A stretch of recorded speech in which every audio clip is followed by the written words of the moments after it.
federal oath of office to the Air Force officers. Graduates, raise your right hand and repeat after me. I state your name.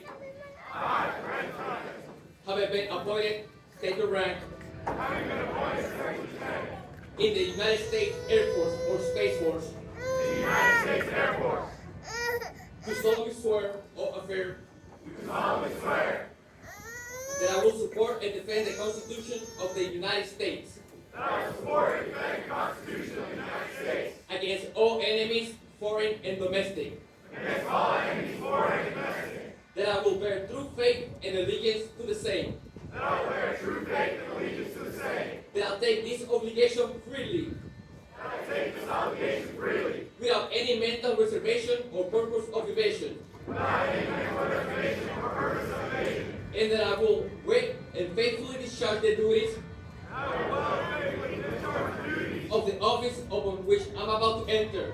of the office upon which I am about to enter. So help me God. So help me God.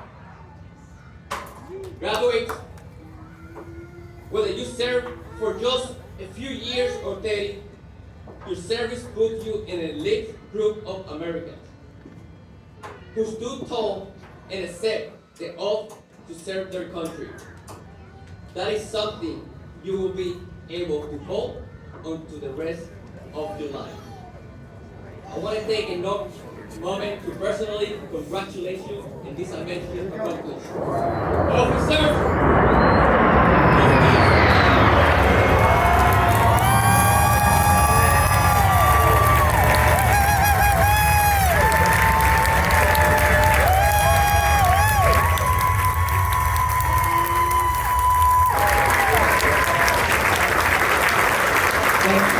So,